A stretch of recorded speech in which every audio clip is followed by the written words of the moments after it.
Hello, welcome to a new review. So this review, I've only got one copy of this.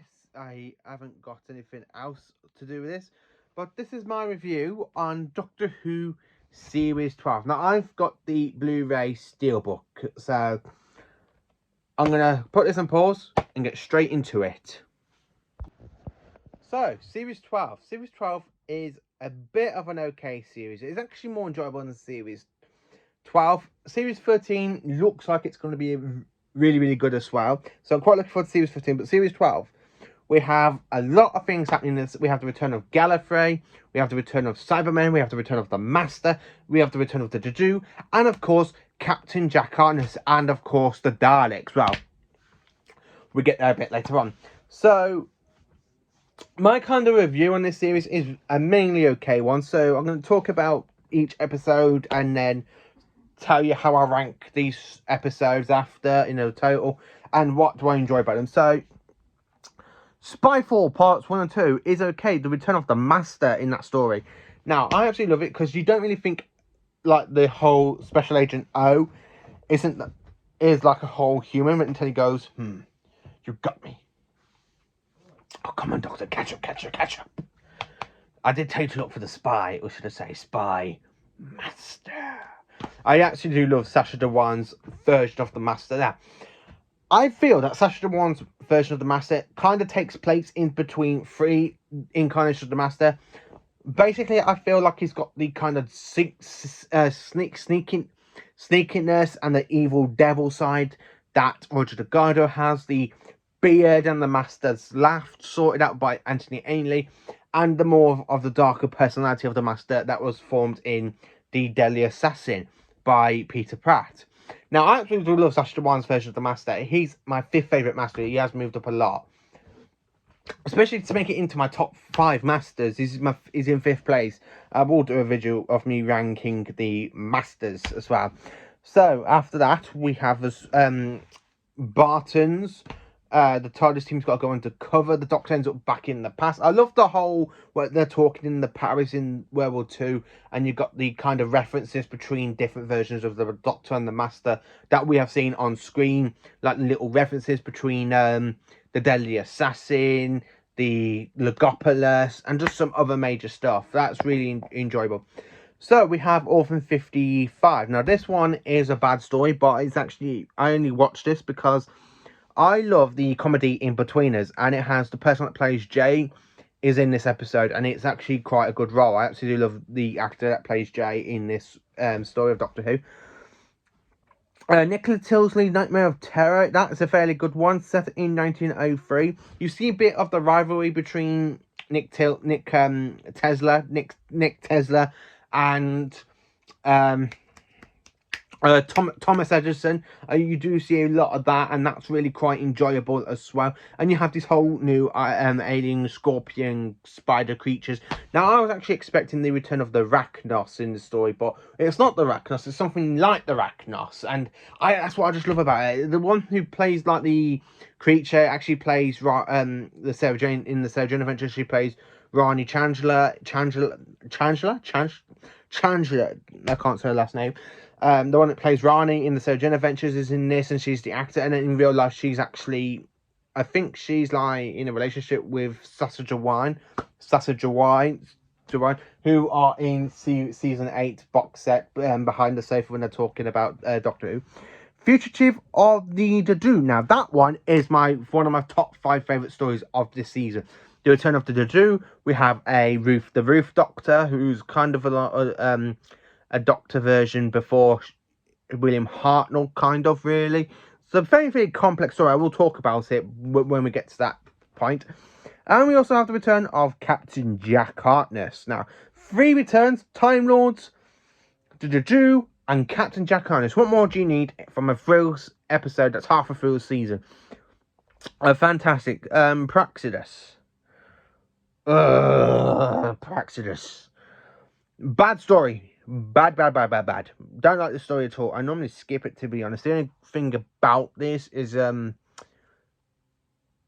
really nothing too good about the story, because it kind of mislays Adric's death from season 19, where the Doctor literally materializes the TARDIS into someone's spaceship as it's just blowing up to rescue them. They could have just done that with Adric. It kind of brings that out of retrospect. It's like the Doctor couldn't go, oh, I couldn't be bothered to save Adric. I'm just going to go and save these other people. Although, I do think it's a bit of a reference because the Fifth Doctor couldn't save Adric from blowing up. So, in a way, I do like that kind of thing where it's like, oh, in a way I hate it, in a way I do, because it means Adric's death, Adric died for nothing. Can you hear me? Set in 1938 and in Sheffield 2020. Not a really good story, Can You Hear Me? Not very enjoyable. I really don't like this one, to be honest. I'm just going to get off subject for this one because I really don't like Can You Hear Me? The Haunting of Villa Dant. I can't read my writing. This story is actually set in 1816. Now, this one is actually an okay story. This is the first time we see the Low Summon and, of course, the Siberian. This is where the Doctor's got to try and stop the Siberian joining the Lone Summon, and it's a really interesting story. And at the end of the episode, they literally go off into the next story. I absolutely love that one. Association of the Cybermen. Now, this one is an okay story, actually. This is one of my favourite stories. I love the whole cyber army, like the whole cyber warriors. Now, I actually do love the cyber warriors. Their design is like in between the Moffat era and some of the classic stories with a few new details, especially with the cyber headpiece. They more remind me of the something from the Invasion, and I absolutely do love that. I do love that, and the music. It's when you see them coming out the armor and stuff. It's literally like a different version of the music they used in Earthshock when some are literally breaking out their tombs and going across the freighter. I absolutely love this story. It's a really, really good episode, to be honest. It is a fantastic one. And then, of course, the Timeless Children. A whole story set on Gallifrey and the Matrix. Now, this is the return of the Time Lord Matrix since 1986 in the Twilight of the Time Lord, where the Doctor has to battle against his darker version that somewhere exists between his 12th and final incarnation. God knows where he exists now. God knows it. Where the Valiard exists now. It's just, what have you done with the Valiard now? The Doctor's now the Timeless Child. The Cybermen are in this now. The Cybermen become more of a side character in this, to be honest. I really don't like how the Cybermen are treated. I like how the Master lets the Cybermen convert their Time Lord bodies, and they have the ability to regenerate. Cybermen with the ability to regenerate. Now, Stephen Moffat tried this with the Daleks by using the Doctor to pass on the regeneration energy. But in a way, the Master did it a lot better than Davros, because instead of torturing the Doctor, it's just let the Cybermen convert a dead body of Time Lord so they have the ability to regenerate. That one's mainly okay. I do love that story. And then the next one is Revolution of the Dykes. Now, we have the return of Jack Robinson, aka Spider Guy. And now, I really don't like him. I think he's more of a version of Donald Trump. Now, I don't like Donald Trump. I really don't like Donald Trump. I think he's a really bad American. Now, Jack Robinson is like a kind of version of Donald Trump, and I really don't like that. The way our character continues on from Resolution. Now, Resolution, I actually do class that part of series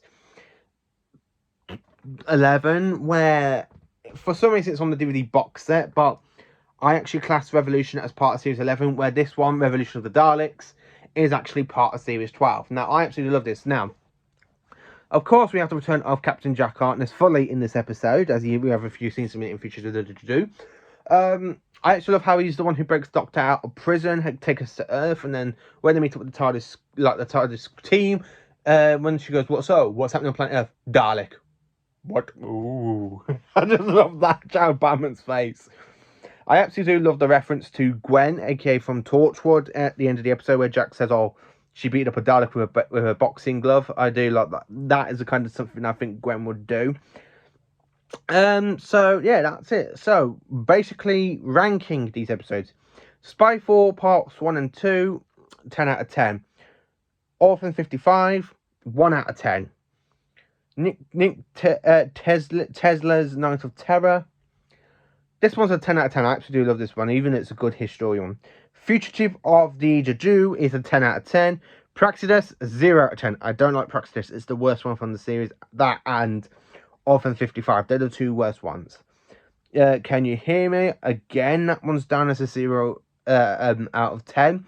So I really don't like those 3 stories, as you can tell. The Haunting of Villa The Haunting of Villa, the one with when they go back in time to 1816. Now that one's okay. That one is a 10 out of 10 because I absolutely do love that one.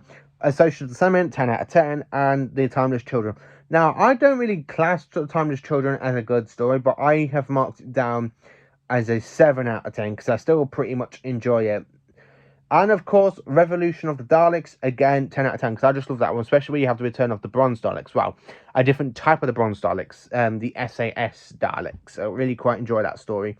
So yeah, this is what I talk of Series 12. What's my opinion of Series 12?